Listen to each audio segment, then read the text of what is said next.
Welcome back to the Resilient One. Story time of how this Stanley Cup, this particular flask almost costed me my future. So here we go. So it was this Friday when I was coming back from sports. It was a sports day. It was a Friday because we usually go for sporting activities on Fridays at my school, right? So this is what happened.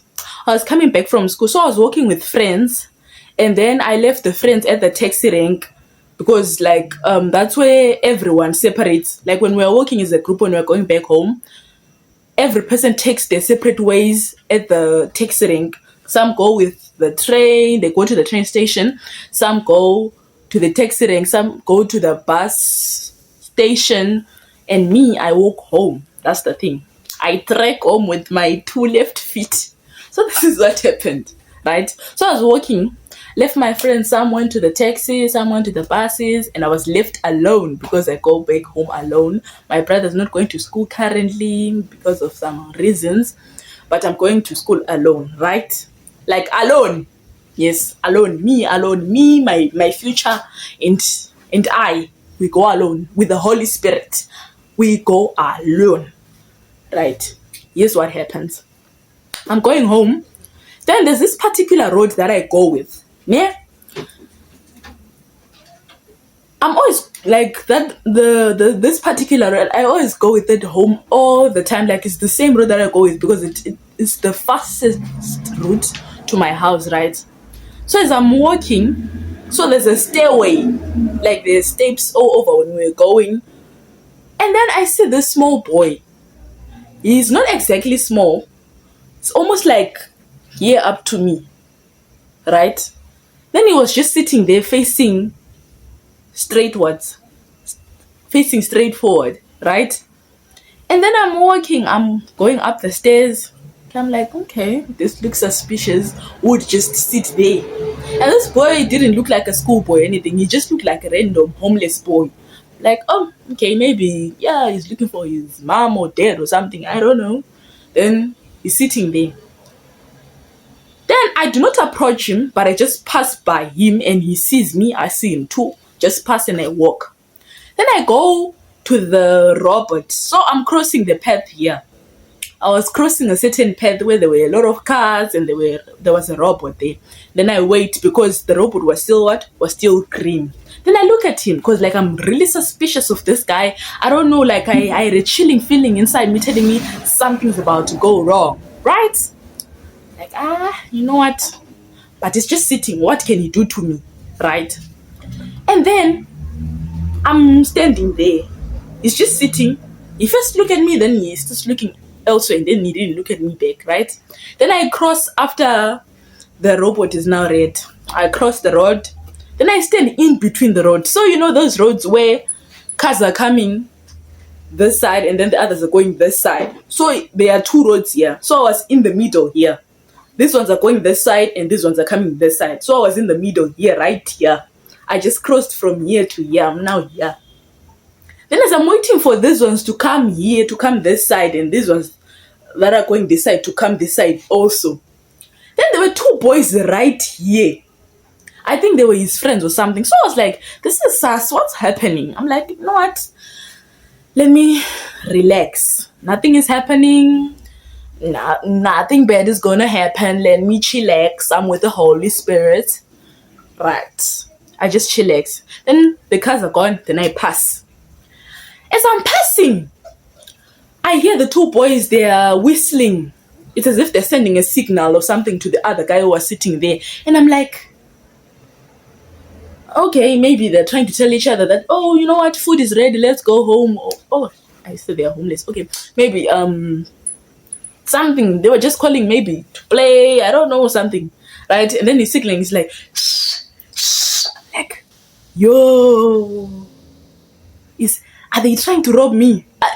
There were a lot of speculations, a lot of things I was thinking about at the time, and I was like, am I being robbed? Because like I've never been robbed in my life. Like me, 17 years old right now, I've never been robbed. Whether going to school, whether going where. I've never. I've never been robbed. Even my pens at school, people know. If you steal my pen, I will find it. I will find ways and that I will know it's you. That's me.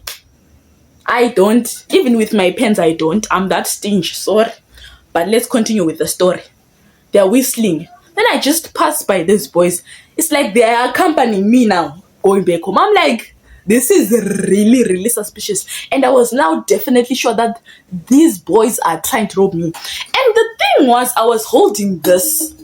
So when I looked at this, I'm like, oh, now I know.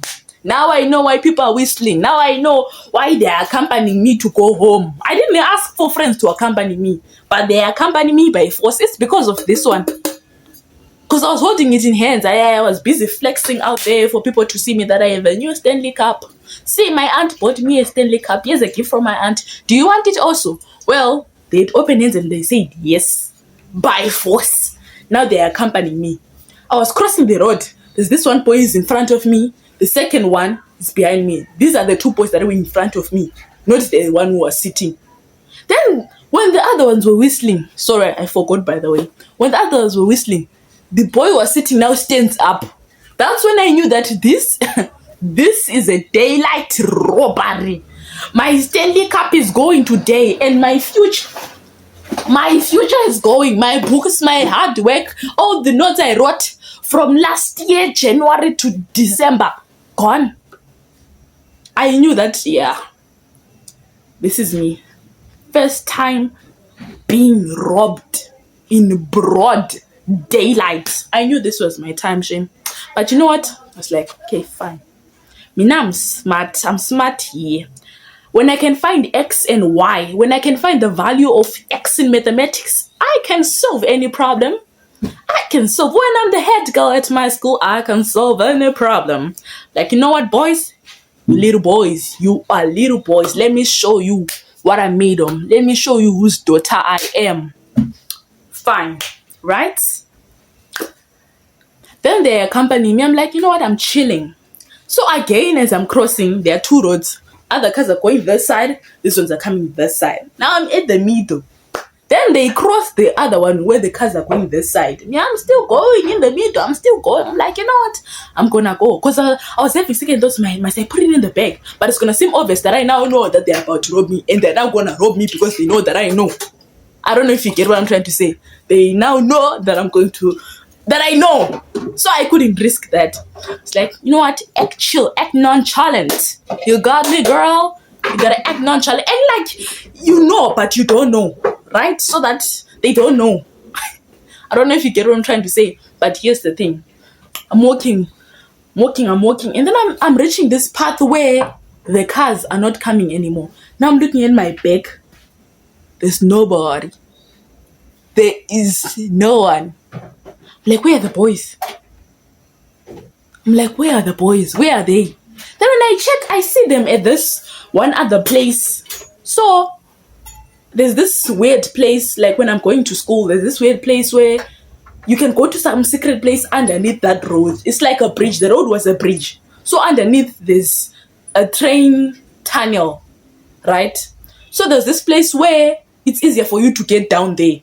I see them there making, I don't know, maybe it was those like headquarters calling, something like that. They're standing there, they're now, I don't know whatever they were saying, but it's like, you know what, and I better know what they were saying. They were like, you know what, we missed, we can't do it anymore. The girl she's gone, she was too smart for us. That's what I'm thinking. Speculation, sorry. But anyway, I see the boys there, they're speaking, they're having their group chatting. I'm like, you know what? Run. Like I've never before in my life. I'm gonna run for my future, for my life, and for my brand new Stanley Cup. I'm gonna run for all of it. And I didn't even wait. I was checking at the back. And you know what? The very funny thing about this day was there was literally no one on that road. Only cars were passing by. There was no one. Like when I mean there was no sight of a human being. There was no sight. It was just plain atmosphere with no human intervention. And I was like, hey, I don't know what I'm gonna do. The thing that saved me is that there were people coming by. It was like a group of people were coming from work. It's like, this is my cue to save myself, to save my future, and to save my whole life. And I was like, this girl got brains. The thing that saves me here is not because I was smart or anything. I'm sorry, I was trying to hide myself up. But anyway, what I'm trying to say is, this thing, guys, learn. Fortunately, I got home safe, and those boys didn't ever, like today when I went from school, there was no one there. The boys were not there. So it was maybe a coincidence, or that they were there, or something like that, and they saw me holding this, of which I wasn't even wearing a school uniform. So if they try to target me, maybe they might try to target me because they know my face or they recognize my face, but otherwise, I was not wearing a school uniform. So I think I'm safe. Do you? But anyway, what I'm trying to say here, the lesson is, don't carry your valuables. Don't try to flex out there. The world is cruel. Keep your things in your bags. Or if you wanna try and flex, go and flex in school. Unfortunately, at school there are thieves as well. So keep your things safe. If you wanna flex, flex at home. Flex online where nobody can touch your thing. Now because of this thing, my future was almost gone. My books, everything, the textbooks that I bought with my mother's money. She was gonna shout at me. She was. If she heard this, she was gonna shout at me, honestly. But she was like, I always tell you, put your valuables in your bag. But I'm like, you know what? This is my first time having this. I must show people that I have it. Look at what it got me into. So this is the lesson. Don't try to flex things. Sometimes there are things that are not meant to be flexed. If you know what I'm saying, there are other things that you're not supposed to go around saying, oh, I have, because the devil might be like, oh, you opened the door for me, so I'm gonna attack you properly and nicely. I'm gonna attack you to be nice. You don't want peace, you want problems. I see. I'm gonna bring the problem right in front of you. Let's see how you're gonna handle it. Thank you for watching. Thank you so much for taking your time to listen to the story time. It's my first story time ever. I don't know how I did, but actually this is a real story. This is the real story. For your information, this is a real life story. This is what happened to me end of January. Thank you so much for watching. I appreciate your support and your love. Bye. For more content, please follow The Resilient One.